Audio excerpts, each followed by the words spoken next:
Muy buenos días, distinguidos amigos. Bienvenidos a otra entrega del Diálogo Libre de su periódico Diario Libre, el periódico que más se lee y que más vende en la República Dominicana.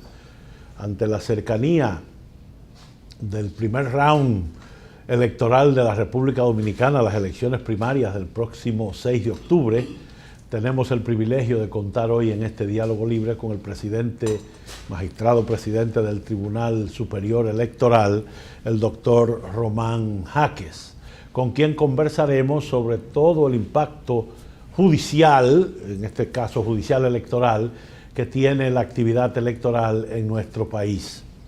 El panel de periodistas que tendrá a su cargo la conducción de este Diálogo Libre está encabezado por el subjefe de redacción de apertura de Diario Libre, el periodista Eli Heiliger, por las reporteras Nisa Campos, que cubre la fuente de la Junta Central Electoral, y Ogla Enesia Pérez, que cubre la fuente judicial.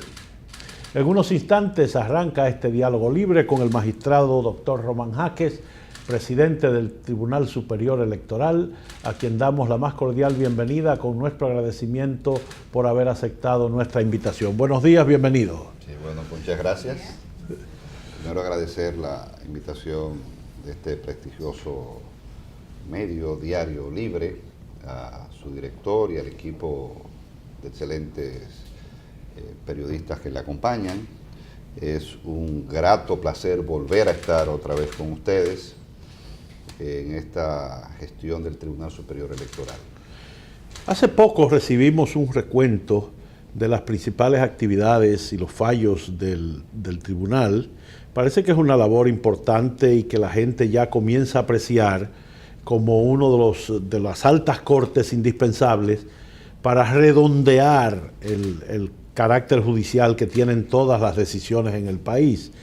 ¿Cómo ha sido el trabajo del tribunal? Sí, me gustaría abordar, porque si no hay una gestión institucional previa que nos prepare para lo que ya estamos viviendo en la judicialización de los casos en los partidos políticos, sobre todo con ocasión de las precandidaturas, lo primero que quiero destacar es que el Tribunal Superior Electoral, desde el inicio de esta gestión, se ha preocupado por fortalecer la gestión institucional. Por eso, tenemos un acuerdo con el PNUD en procura de esa transparencia en la contratación de bienes y servicios y compras. Se hacen con licitaciones vía el PNUD, con los estándares internacionales de compra, desde luego siempre respetando las leyes la normativa internas, dominicana, ¿verdad? Pero hay un manejo de los recursos. Hay una necesidad planteada por el tribunal, por ejemplo, de comprar tóner. Entonces el tribunal dice, este es el presupuesto que hay. Ellos, acorde a la ley, con estándares internacionales, hacen las licitaciones. Entonces nos adquirimos esos bienes. Sobre todo, hay una reducción en estos prácticamente 2 años de este acuerdo. Hemos ahorrado más de 2 millones de dólares, de pesos de lo presupuestado. O sea que significa un ahorro, porque ellos buscan los mejores precios, los niveles de calidad, y además tienen algunas concesiones en materia de impuestos que nosotros como órgano nacional no tenemos. Pero también con el PNUD tenemos un proyecto que es el Transdoc, que es la digitación, digitar todos los documentos. Desde luego, las sentencias siempre tendrán el carácter físico, pero la recepción de los expedientes, esto es muy importante, está automatizado. Ya aquello de que la secretaria puso la hora que no es, o que puso un número un poco... que no se entiende. Que no se entiende, no. Todo está digitalizado, el expediente se recibe y nos permite a nosotros, a la hora de otorgar un plazo, digamos, de hoy hasta mañana a las 10 de la mañana para depositar documentos y hasta las 11 para que tomen conocimiento, a la hora de que tú depositas a las 10:01, el sistema te lo registra y el abogado de la contraparte inmediatamente dice depositado fuera de plazo. Exactamente. Entonces estamos transparentando esto y eso también nos permite ahorrar papel ya en todo lo que tiene que ver con la documentación interna. O sea, estamos en ese escalafón, si se quiere, de protección al medio ambiente. Hay otro proyecto, que esto es en lo inmediato, esperamos que para finales de octubre o principios de noviembre ya podamos tenerlo, que es la certificación ISO con apoyo de la OEA. Nosotros suscribimos un acuerdo con la OEA a principios de este año en procura de que el Tribunal Superior Electoral sea certificado en dos normas ISO. La ISO 9001-2015, que es el sistema de gestión de calidad ordinario que todos conocemos, pero también con la norma 54001 de 2019, que es la certificación electoral. El órgano contencioso electoral dominicano, el Tribunal Superior Electoral, si Dios lo permite, sería el primer órgano contencioso electoral con funciones desconcentradas, porque hay países que tienen un mismo órgano, la doble función, pero sería el primer órgano de Latinoamérica en certificarse con la norma 54001 en la calidad de la solución de los conflictos electorales y en la calidad de la capacitación de los actores que intervienen en los procesos contenciosos electorales. Esto es muy importante para el tribunal porque amerita una documentación, reglamentación, estandarización de los procesos, no solamente administrativos, sino también exigencias de celeridad y de plazos en todo lo que tiene que ver con la normativa en lo jurisdiccional. Y quiero destacar, por ejemplo, nosotros nos estamos en estos precisos instantes abocando, si Dios lo permite lo tenemos en una semana listo, es en nuestra planificación y de desarrollo proyectada al 2023 en 4 años, del 2019 al 2023, pero con una característica muy importante, que estamos tomando como base nuestra planificación estratégica y para el desarrollo del tribunal, la Ley de Estrategia Nacional de Desarrollo, que es la Ley 1-12, que sirve de soporte a toda la proyección del Estado dominicano, donde hay aspectos de fortalecimiento del Estado social y democrático de derecho, de la convivencia pacífica, de procesos democráticos libres y transparentes, de protección al medio ambiente, como ya hemos podido ver aquí con el Transdoc, la igualdad de género, en fin, todos estos proyectos que exige la Ley Nacional de Desarrollo. Y en ese mismo orden, y a propósito de la certificación ISO, el tribunal, desde mayo de 2018, constituyó lo que se conoce como su Centro de Investigación y Capacitación de Justicia Electoral y Democracia, CIGED, que es el órgano de formación y capacitación de esta alta corte. Tiene varios ejes estratégicos. El primero de ellos es el de la sensibilización, el segundo es el de la capacitación y formación, y tiene un tercer eje que es el de la publicación. Divulgación. Divulgación. Entonces, nos hemos enfocado, por ejemplo, en lo que tiene que ver con la publicación. No sé si ustedes tuvieron conocimiento, el año pasado nosotros celebramos nuestro primer Congreso de Justicia Electoral y Valores Democráticos y pusimos en circulación el diccionario electoral, una edición especial para la República Dominicana de 2 tomos. Es una joya para aquellos abogados electoralistas. Yo creo que es un término que debemos de ir construyendo. El abogado electoralista, así como hay constitucionalistas, civilistas, penalistas, hay abogados electoralistas que ejercen y dominan la materia electoral, sobre todo de los partidos políticos, pero ya hay una rama jurídica del sector privado que se está especializando en el área electoral, y a veces usted ve en los procesos de los partidos a abogados que no son miembros de partidos, asumiendo defensa o asumiendo la parte acusatoria, según corresponda. Entonces, en el marco del CIGED, en lo que tiene que ver con la formación y capacitación, nosotros tenemos en marcha actualmente 2 maestrías.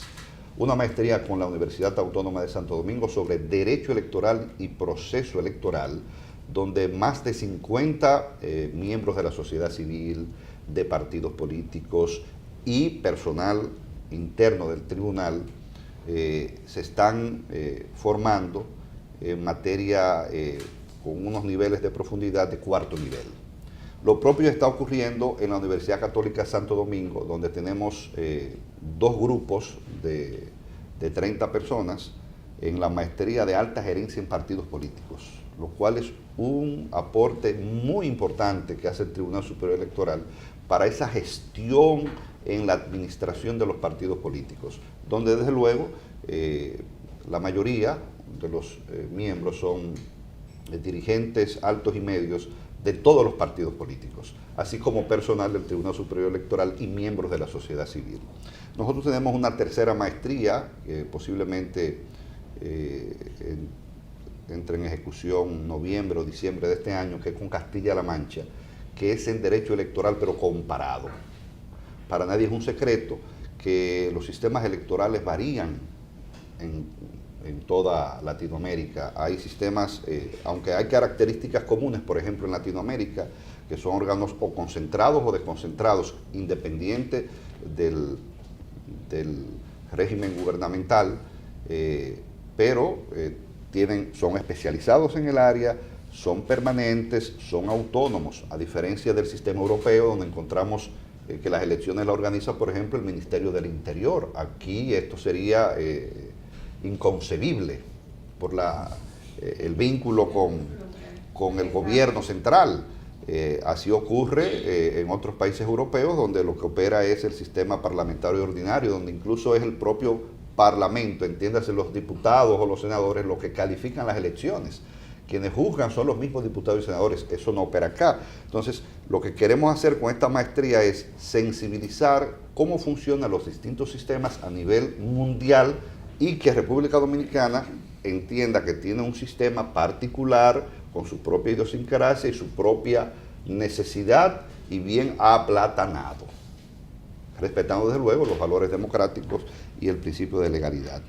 Algo muy importante es que si Dios lo permite, para este año estaríamos trabajando con el segundo Congreso de Justicia Electoral, siempre enfocado a un tema muy importante que es la desinformación y las noticias falsas en las redes sociales.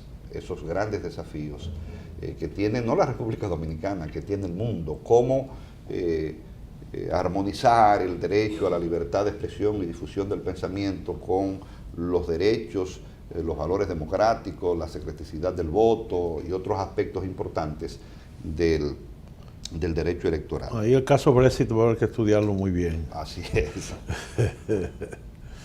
Este centro de capacitación debe abocarse en lo inmediato, y es una preocupación que tiene el órgano contencioso electoral dominicano, por un asunto presupuestario, si se quiere, es la capacitación y formación de los miembros de las juntas electorales en materia de justicia electoral.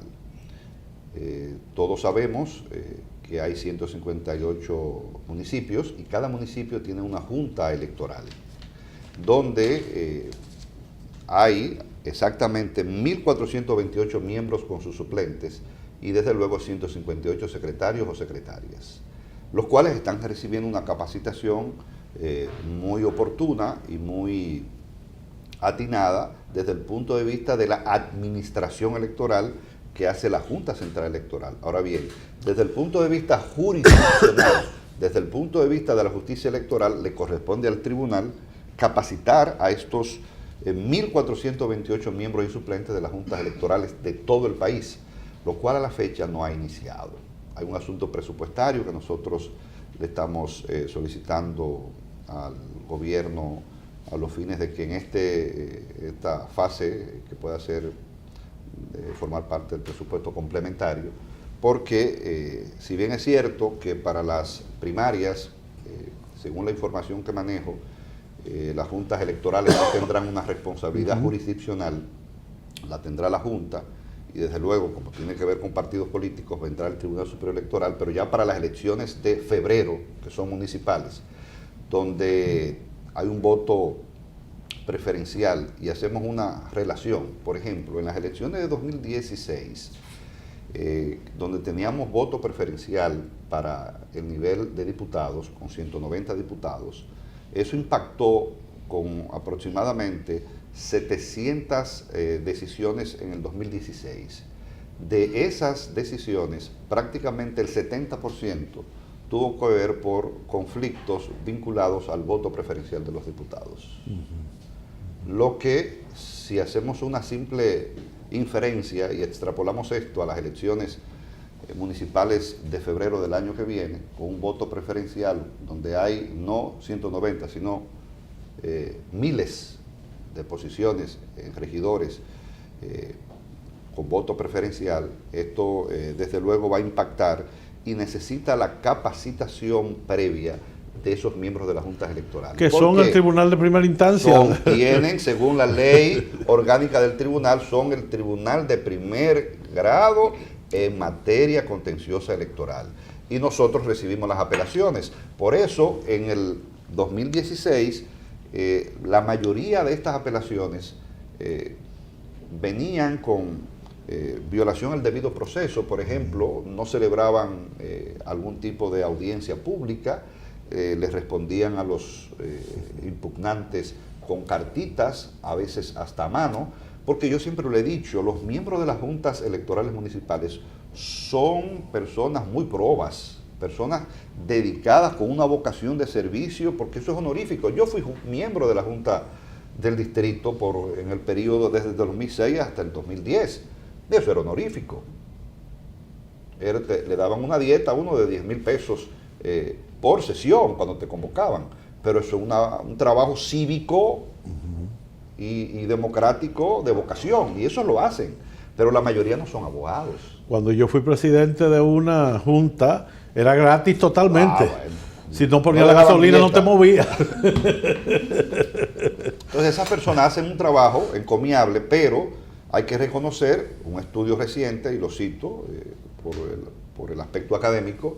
El doctor Ángel Locuar, en su tesis doctoral, hizo un estudio y determinó que prácticamente el 70% de los miembros de las juntas electorales no son abogados, no tienen conocimiento jurídico. Y no basta con ser abogado. Una de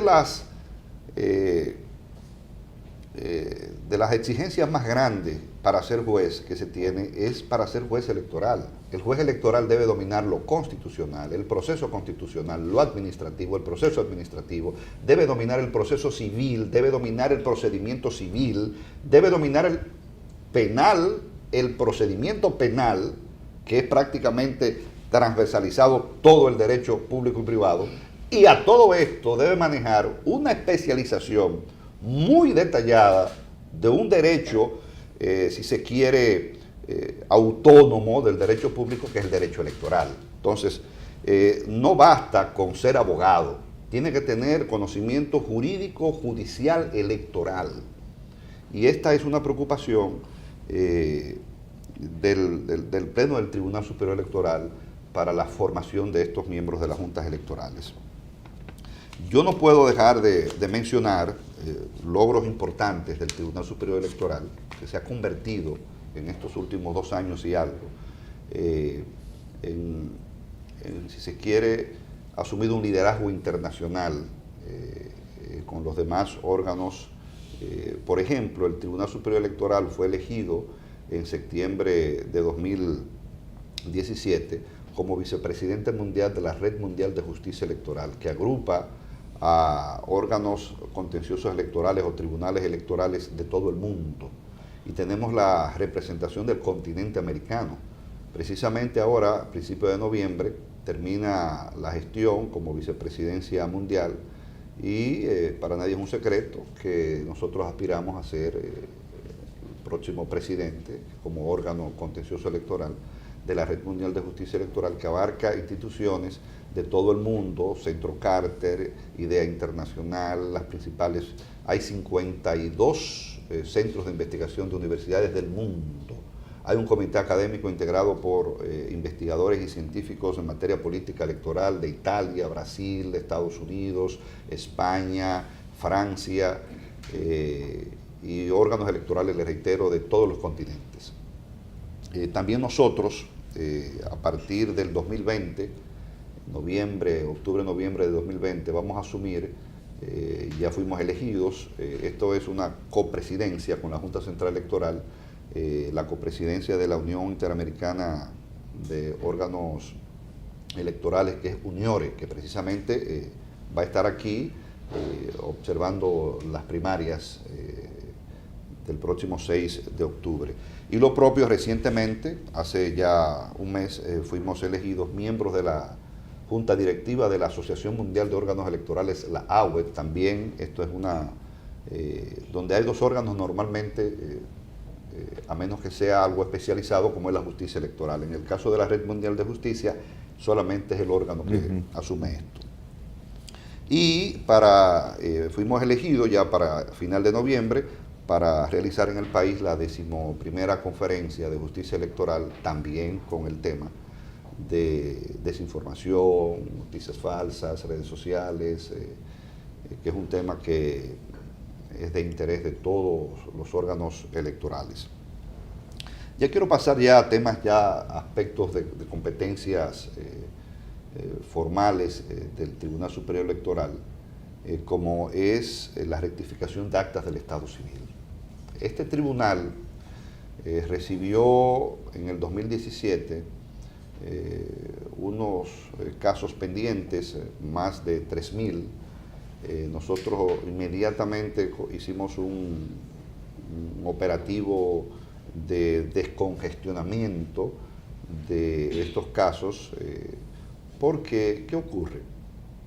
Las rectificaciones de acta del Estado Civil, hay casos que son normales, que se reúnen los requisitos, el ciudadano, el abogado lleva los documentos ni siquiera hasta estandarizados y se le da una solución rápida. El promedio de antes, ustedes saben, se hablaba de meses, nosotros reducimos esto a un promedio de 15 a 20 días.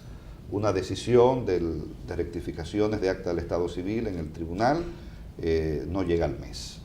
Ahora, hay casos excepcionales en el 10 o 5%. ¿Por qué? Porque a veces interviene un menor de edad. Cuando interviene un menor de edad, se necesita la opinión del Ministerio Público. Pero ¿qué hizo el tribunal ante estos retrasos? Hace ya más de un año llegó a un acuerdo con la Procuraduría General de la República y tenemos en sede del Tribunal Superior Electoral un representante del Ministerio Público de la Procuraduría y despacha los casos ipso facto. O sea, da la opinión inmediata y despachamos esto. Lo propio ocurre con casos donde tiene que ver, se pone en juego el sexo. Por ejemplo, un niño nace y se le pone en el acta de nacimiento por error, niño siendo niña. Entonces, eso hay que corregirlo. Entonces, el tribunal no es perito en este sentido. El tribunal entonces lo remite al INASIF. Entonces, el INASIF da un informe científico de si esa persona es niño o niña, hombre o mujer, porque ocurren algunos casos, pocos, 2 o 3, nos hemos encontrado de personas que lo que quieren hacer es un cambio de sexo. Entonces el órgano está ojo avisor con esto. Y también personas que quieren cambiar en una rectificación su nacionalidad. El Tribunal Superior Electoral está ojo avisor con esto. Y somos muy minuciosos a la hora de trabajar estos casos. Ocurren también, porque solamente la mayoría de los casos de rectificación de acta del Estado Civil, en el 98%, se conocen en Cámara de Consejo. Sin embargo, hay casos excepcionales que van a audiencia. Por ejemplo, hay una disputa en una corrección de un acta de matrimonio, que si es por separación de bienes o por la comunidad, entonces una de las partes alega que esa no es su firma. Entonces ya nosotros tenemos que mandar eso al INASIF. Entonces esa corrección tarda más. Entonces el INASIF viene y dice, no, esa firma corresponde o no corresponde, y eso determinará la suerte del proceso. Y hay abogados que ellos mismos piden plazos para buscar un documento y otras cuestiones. Ahora bien, en ese sentido, en el 2017, el Tribunal Superior Electoral emitió 6.934 sentencias de rectificaciones de acta del Estado Civil y nos pusimos al día con la mora existente. Para el 2018, 7.727 sentencias. Y en lo que va del 2019, 4.252 sentencias y mora cero. Estamos trabajando con el mes de septiembre. Lo que llega es el día a día. Lo que equivale que en esta gestión hemos emitido unas 18.913 sentencias en materia de rectificaciones de acta del Estado Civil. Esto impacta en un ejercicio cívico de los derechos civiles y políticos de los ciudadanos, porque esto te permite a ti inscribirte en una escuela con un acta de nacimiento, en un colegio, te permite viajar, te permite obtener algún tipo de trabajo, te permite casarte o divorciarte, te o permite heredar, recibir una herencia con una sí. sí. Entonces ahí interviene, que es una debilidad que tenemos. Por ejemplo, ahí viene inspección, el departamento de inspección. Entonces, ¿qué hace inspección? Por ejemplo, cuando tenemos una duda donde si esa persona, la nacionalidad, si nació, si esa persona hay que ir a la clínica, al hospital para verificar si realmente nació y en qué fecha fue, porque dependiendo de la fecha determinará la edad, y la edad determinará si ese joven puede ser firmado o no como menor de edad. Todo eso viene al tribunal. Entonces, Inspectoría juega un papel fundamental a nivel nacional, porque visita las parroquias para ver el acta de bautismo, sí. Tiene que ir a las juntas, a las oficialías, tiene que trasladarse incluso a las residencias para verificar si esa persona que va al INACIT a decir que ese es su sexo, realmente tomar una foto, porque puede ser que yo diga que yo soy hombre, y realmente en el acta dice que soy mujer, y entonces, como INACIT no tiene la verificación física, puede ir otra persona. Entonces, Inspectoría se dedica a verificar y a determinar que la persona que va al INACIT sea precisamente la persona que está solicitando. Porque puede ocurrir que el ser humano, ¿verdad?, el dolo... Aquí hay mucha gente que ha tomado exámenes por otro. Bueno, entonces usted se imagina. Muy bien, entonces, en Inspectoría nosotros tenemos 3 vehículos. 3 vehículos para todo el país. Es por turno. Entonces hacemos una ruta. Y esos, aunque estamos haciendo esfuerzos ingentes en este sentido, incluso usando recursos de un personal hasta propio, me voy en vehículo, me voy en esas empresas de transporte, ¿verdad? Pero hay una debilidad. Entonces, en la medida que Inspectoría se fortalece el registro civil que viene de la Junta Central Electoral. Y el ser humano comete errores. A veces son errores humanos y otras veces son errores provocados. Entonces el tribunal, reitero, está ojo avisor con la preservación del registro civil de las personas. Y gracias a Dios estamos al día. Usted no ha escuchado una queja ni en redes sociales. Todo lo contrario, las personas están muy satisfechas según lo que hemos podido percibir en nuestra en atención al cliente. Ahora bien, con relación a lo contencioso electoral, el Tribunal Superior Electoral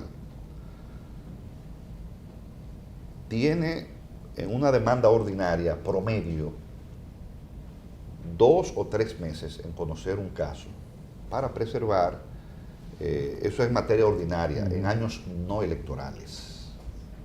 De ahí que usted, un caso, impacta durante 2 o 3 meses, porque primero comunicación de documentos, después que concluye el plazo, entonces las partes solicitan 10 días hábiles para un escrito justificativo de sus conclusiones, y hay que darle 10 días a la otra parte para que tenga el derecho de responderle, y ahí se nos van 2 o 3 meses. De ahí que, por ejemplo, en el año no electoral 2017 nosotros evacuamos en materia contencioso electoral 30 sentencias.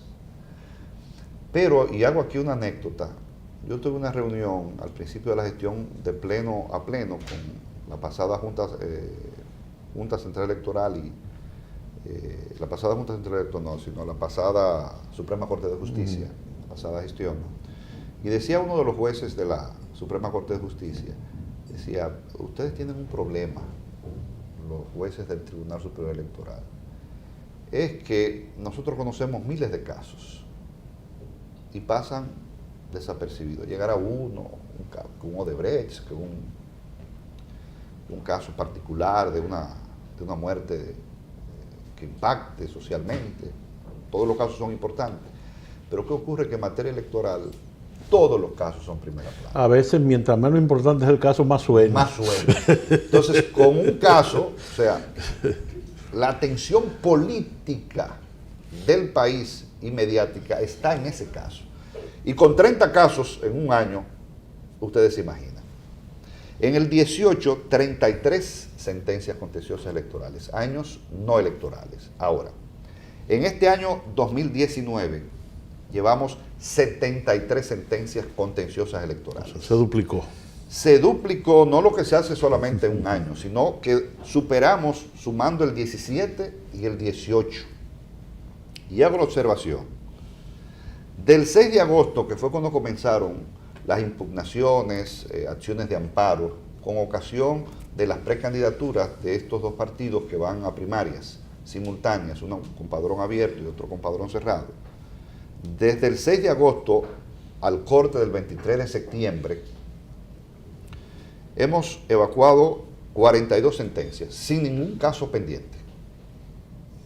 Pendientes los que tienen audiencia mañana, porque había audiencia ayer y se enviaron por un asunto de respeto al derecho de defensa, comunicación de documentos. 2 casos, pero tenemos 42, entraron 42 casos y hay 42 sentencias. De esas 42 sentencias, 37 impactaron a los dos partidos que van a primarias.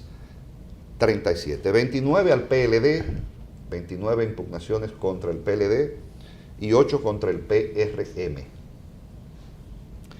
Se hace una observación, todas estas decisiones fueron a unanimidad del Pleno de Jueces, lo que significa que hay unos criterios unificados en este sentido. Por ejemplo, hay ya un principio que hemos hecho el precedente, de que ya después todas las impugnaciones o demandas de nulidad, de resoluciones por precandidaturas, después del día 10 de septiembre, que era el plazo que había establecido el órgano administrativo, están precluidas por el principio de calendarización. Han llegado algunas y hay 2 sentencias que han marcado la predictibilidad del tribunal en este sentido, porque ya las elecciones primarias son prácticamente en una semana. Hoy es lunes. Sí, el domingo. Prácticamente. Sí, el una domingo. semana. Entonces, el tribunal, ¿qué ha ocurrido? Ustedes dirán, bueno, pero si el promedio de una demanda ordinaria eran 2 o 3 meses, ¿cómo solucionaron en prácticamente menos de un mes 42 casos?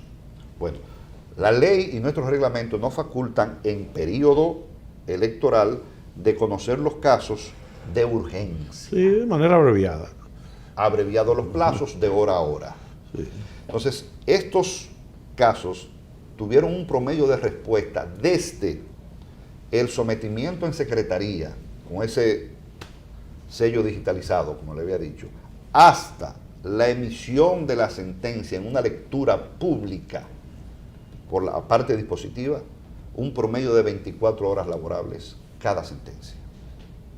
Eso es un tiempo récord de respuesta oportuna, respetando el principio de celeridad y respetando el debido proceso, con plazos para que las partes conozcan el expediente, con plazos lógicos, de hora a hora, como establece la ley, para que las partes depositen, conozcan el expediente, el tribunal se retira, delibera, y prácticamente el promedio es de 24 horas laborables para darle respuesta a cada uno de estos casos.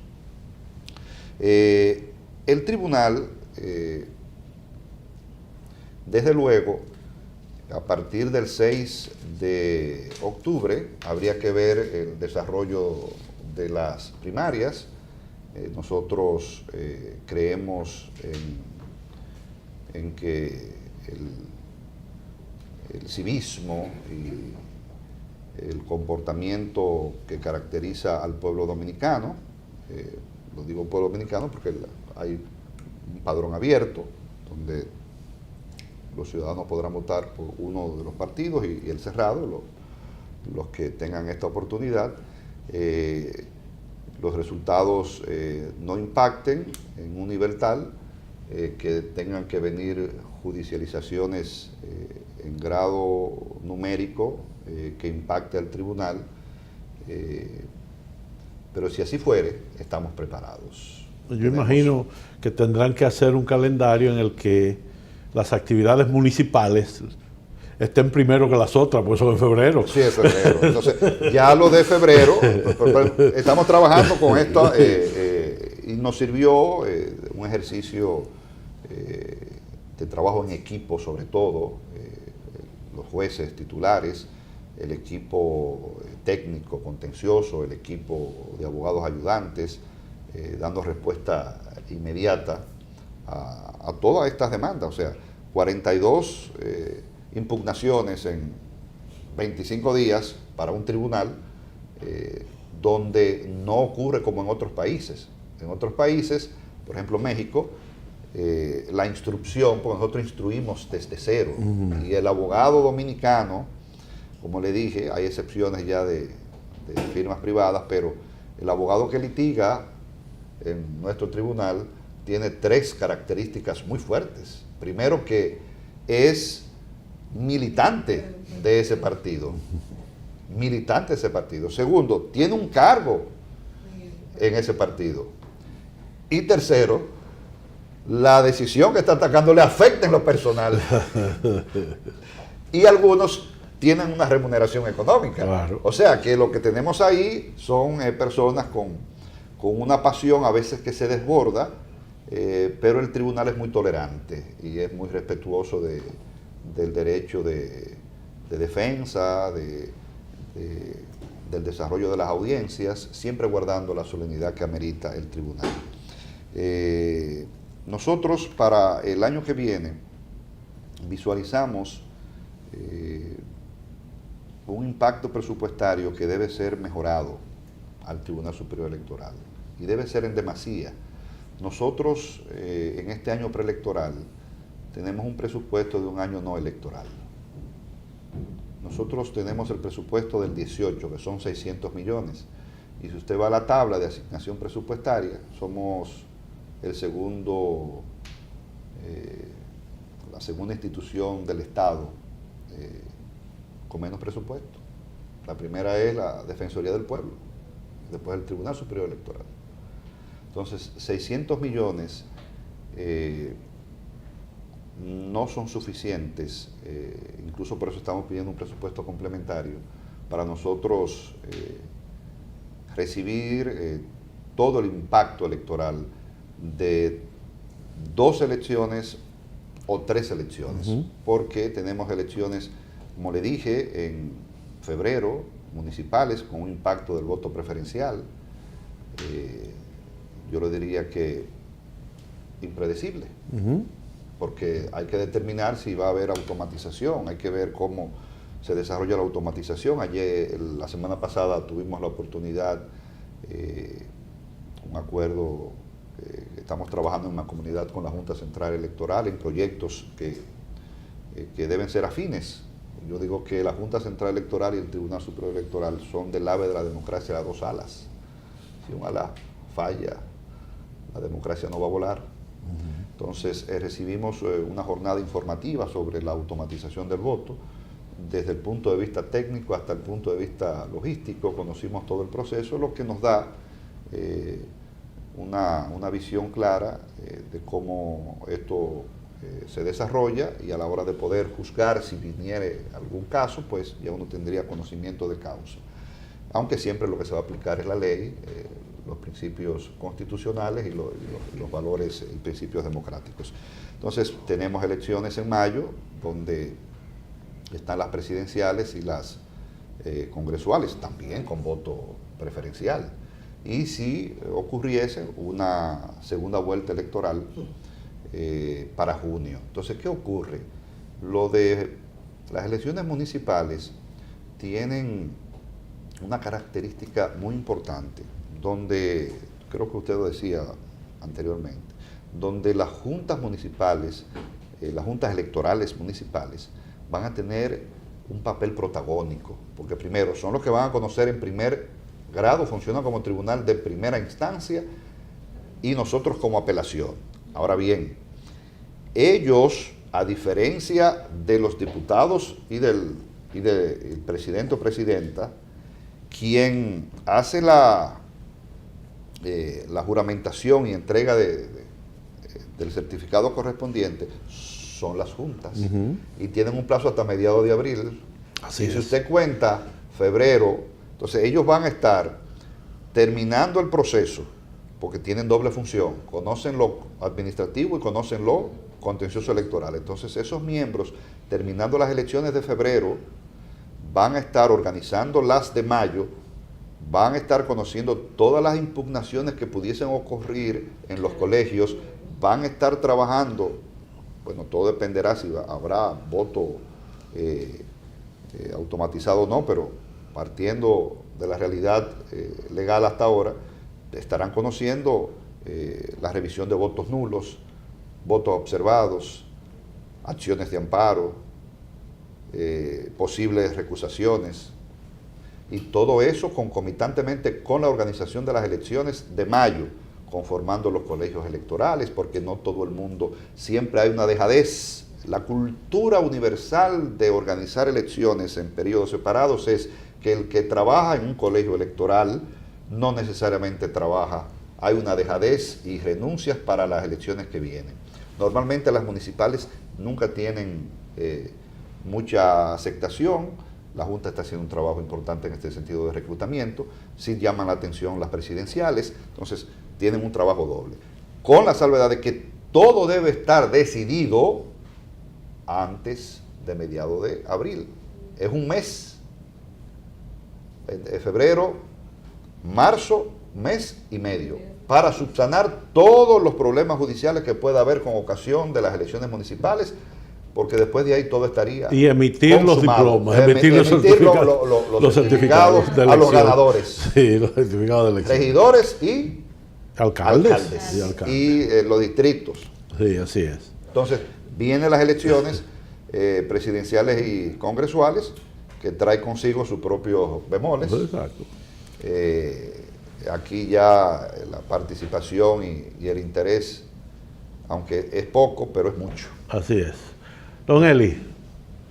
Magistrado, yo quisiera preguntarle, con ese nivel de, vamos a decir, de trabajo que ustedes tienen, 73 sentencias en el 2019, sí, este año, ¿cómo lo ha recibido la comunidad política? ¿Han aceptado ya el trabajo del tribunal o importante o pelea? ¿Cómo nos damos cuenta de que estas sentencias han sido recibidas de una manera u otra?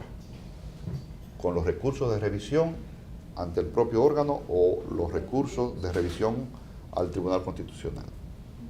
De estas 73 sentencias, solamente 2. Una vieja, o sea, previo al 6 de agosto, y de estas 42 de ahora, una solamente ha solicitado no un recurso de revisión ante el Constitucional, sino un recurso de revisión ante el propio Tribunal Superior Electoral, que está pendiente de fallo. Y quería acotarle algo con relación a las sentencias de rectificaciones. ¿Qué facción? Fue la sentencia del PRD. El caso sí, pero ya esa sentencia fue decidida y yo no vi nada no ha sido recurrida, incluso la más reciente del PRD, que por ejemplo es una sentencia que duró 4 meses, o sea, un caso que duró 4 meses porque fue tratado de manera ordinaria. Si hubiese sido de extrema urgencia, en 3 o 4 días hubiésemos subsanado esto. Ahora bien, sí voy atrás para hacerle una pequeña observación con relación a las rectificaciones de acta del Estado Civil. En esa misma línea, distinguido, ¿cómo sabemos que las decisiones del tribunal en materia de rectificaciones han sido satisfactorias al ciudadano? ¿Le han resuelto el problema? Bueno, pues en la revisión en el 17, de las 6.934 sentencias, 296 fueron solicitadas ser revisadas. En el 18 se bajó a 216, pero eran más sentencias, eran 7.727. En el 19, en lo que va del 19, 89 sentencias han sido solicitadas en revisión. ¿Qué significa esto? Que el tribunal está haciendo lo que se llama la debida diligencia. En materia de rectificaciones, el juez electoral tiene un papel activo, es un papel de solución a la problemática del ciudadano. Si la solución de esto es una constancia de la parroquia, o sea, interviene inspectoría, pues váyase a Dajabón, a Comendador y a la parroquia tal y verifique si ese certificado de bautizo corresponde y nos da una prueba fehaciente de que nació en tal fecha, porque no tenemos la constancia. Eso no va a dar el resultado. Entonces, tenemos un papel activo, que es lo que el Tribunal Constitucional llamó en el 16 la debida diligencia. El tribunal está teniendo un papel activo en materia de rectificación de actas del Estado Civil, lo que dan estos resultados. O sea, si vemos con relación al 17, y yo proyecto que llegaremos quizás a 110 más o menos, en lo que van, falta de meses, y otra cosa, esto ha dado como resultado que el 90% de las decisiones sea de acoger. Antes se acogía el 60, 70%, porque el ciudadano tenía razón, pero le faltaba un documento elemental o quizás una verificación de que realmente usted es, sí, pero usted es la persona. Si yo fui, comprobé, y ya con eso el tribunal antes rechazaba, ahora acoge. Eso era con relación para hacer la salvedad con relación también a lo de rectificaciones. Pero le decía también, lo rescato ahora, primero, a unanimidad todas estas decisiones, criterios unificados del Pleno del Tribunal. Segundo, de estas 42, una sola solicitada en revisión. Y de las anteriores, una sola solicitada al Tribunal Constitucional. Lo que dice que los partidos políticos han sido receptivos con nuestras decisiones y no he visto, por lo menos en ninguna declaración, un cuestionamiento a alguna de nuestras decisiones. Muy bien. Yanisa.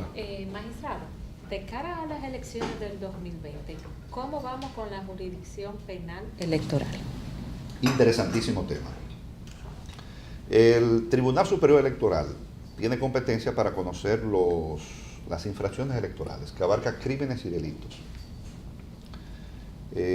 Tratados, por cierto, aunque con consecuencias legales distintas, porque un crimen te puede inhabilitar derechos civiles y políticos, un delito no, pero tratados todos con penas estandarizadas, o sea, de 6 meses a 2 años, todo, sea crímenes o sea delitos.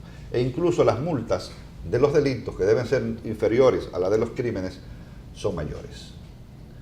La única infracción que superaba los 2 años era una que fue declarada inconstitucional recientemente por el Tribunal Constitucional con relación a la difamación.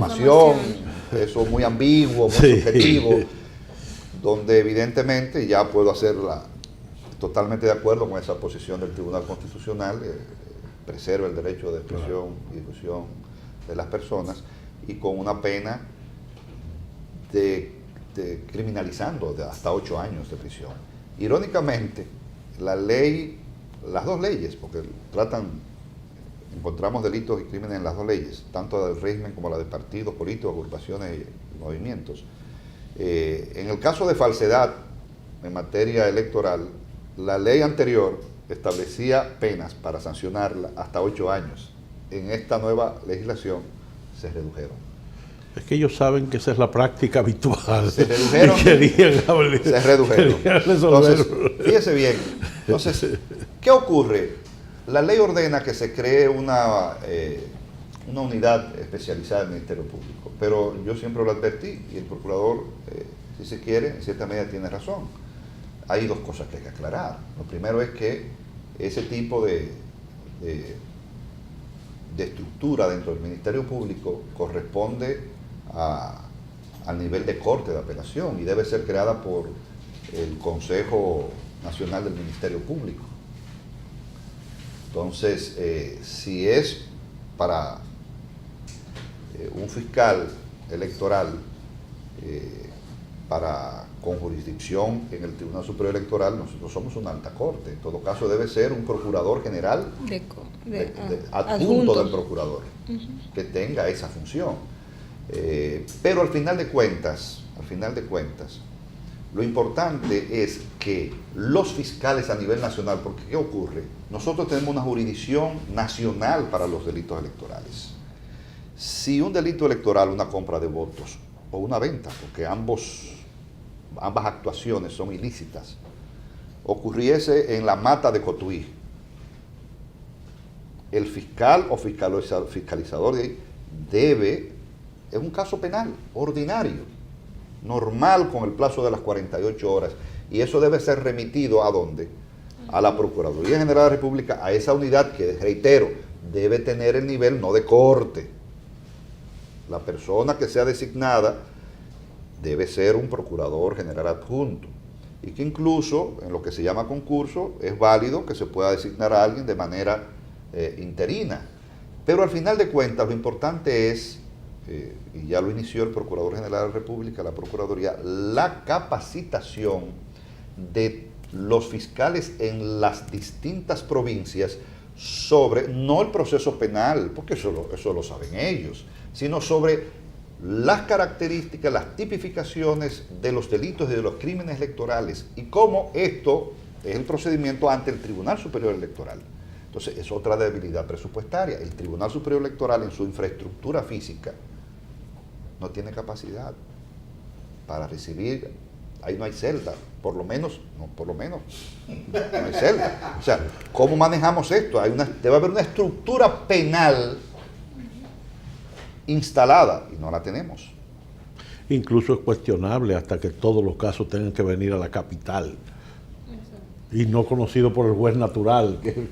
Hay países donde este opera, pero el sistema dominicano ha otorgado esta competencia exclusiva al Tribunal Superior Electoral y se va a respetar el proceso. Nosotros tenemos un reglamento donde, por ejemplo, el presidente, en este caso recae sobre mí, se designará un juez o una jueza de la instrucción que va a conocer la medida de coerción, si hay una medida, órdenes de arresto para intervención telefónica, todo tiene que ser vía el Tribunal Superior Electoral. Entonces, ese juez de la instrucción, la medida de coerción, va a una audiencia preliminar, eso se puede apelar. El procedimiento ordinario penal, con todas las garantías del debido proceso. Por eso que digo es que uno de los jueces más completos, por no decir el más completo, desde el punto de vista de la puesta en práctica del derecho, de la aplicación procesal del derecho, es el juez electoral. Porque hasta en materia de deliberaciones, de sucesiones, nosotros celebramos audiencia para preservarle un caso reciente de una presunta falsificación de la firma de una cónyuge con relación al... Claro. Todo eso. Entonces, el tribunal, por ejemplo, nosotros no podemos recibir, eso es una confusión que existe, nosotros no podemos recibir denuncias ni querellas, eso tiene que ser el fiscal electoral. Nosotros recibimos, además no hay esta clasificación, porque los crímenes en la clasificación clásica, las infracciones en la clasificación clásica son crímenes, delitos y contravenciones. Ahora, el proceso penal habla de infracciones a instancia privada, pública y privada. Por ejemplo, en materia de infracciones electorales no hay delitos y crímenes privados, no hay delitos y crímenes, son públicos. Debe intervenir el Ministerio Público o vía la Junta Central Electoral o las juntas electorales. Pero que son órganos públicos. Son órganos públicos. Doña Olga. Magistrado, partiendo de lo que ya nos ha explicado sobre toda la complejidad que tenga que ver con los delitos electorales y la preparación tanto de fiscales, de la concepción del propio Tribunal Superior Electoral, sabemos que en elecciones pasadas el electoral dispuso un horario especial para los trabajos. De cara a las primarias del próximo domingo, ¿qué metodología ha tomado el Tribunal Superior Electoral, tomando como punto de partida de que son de dos partidos distintos, metodologías distintas, pero también se van a ver diferentes cuestiones, delitos electorales y cuestiones que tengan que ver con impugnaciones a las situaciones que se han dado? Nosotros, les reitero, en esto, del 6 de agosto hasta prácticamente el día 10, el horario del tribunal era hasta 7, 8, 9, 10, 11, 12 de la noche. Y tenemos una transparencia que me gustaría destacar. Todas las audiencias del Tribunal Superior Electoral son transmitidas en vivo por las redes sociales, Twitter, YouTube. El dispositivo de la sentencia se lee en vivo. Y no solamente que se lee en vivo, no, sino que queda grabada en YouTube. Usted puede ver todas las audiencias desde el 2017 hasta el 2019, están en nuestra cuenta de YouTube. Y las sentencias, o sea, todas las sentencias están colgadas en la página web. Pero ahora, a partir de las demandas con las precandidaturas, tomamos la siguiente iniciativa de que se publica ipso facto la lectura, la parte dispositiva de la sentencia en todas nuestras redes sociales, públicas. O sea, el trabajo a los periodistas es simplemente acceder ahí. No hay secreto ahí. No, en lo absoluto, transparencia total. E incluso leyéndola, inmediatamente se termina de leer, sube ese certificado por el secretario del tribunal. Perdón, fue que me emocioné con esto de la transparencia. Sobre toda la dinámica que han... Sí, muy bien. Entonces, ¿qué han desarrollado? ¿Qué implica?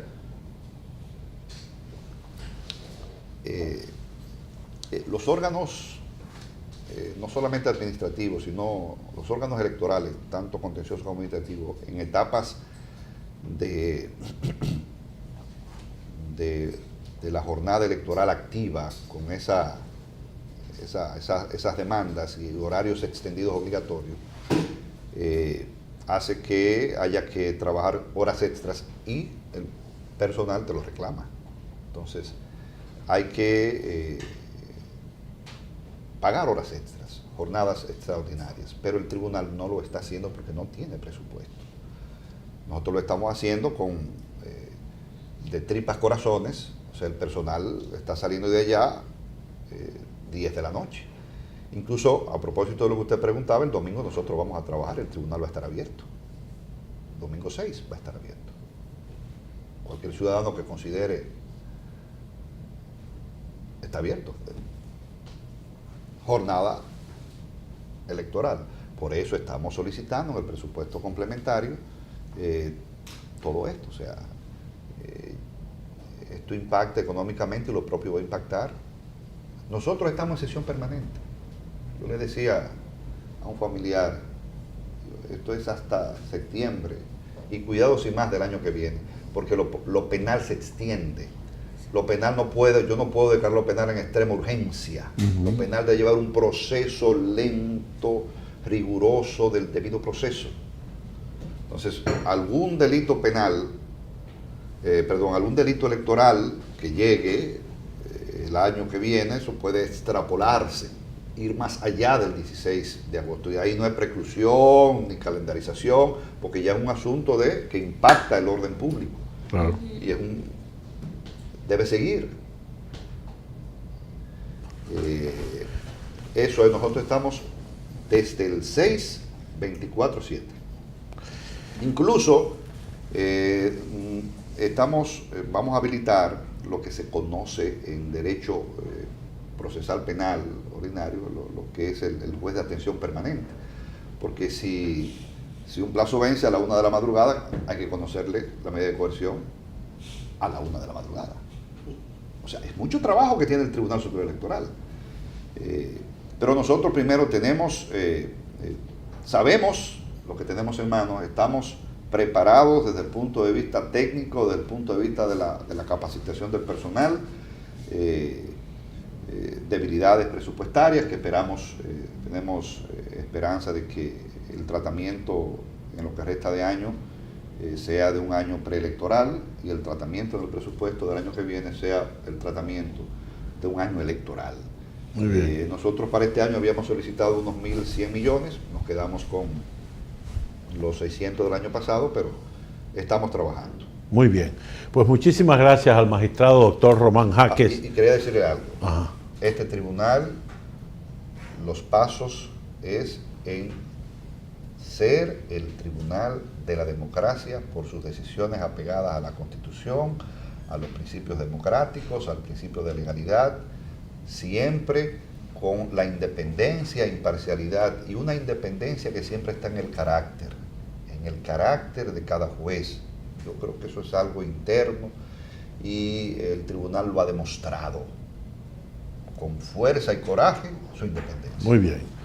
Muchas gracias al magistrado doctor Román Jáquez, presidente del Tribunal Superior Electoral, por su participación en este diálogo libre. A todos ustedes, muchísimas gracias por la atención prestada y hasta un próximo diálogo libre. Buenos días.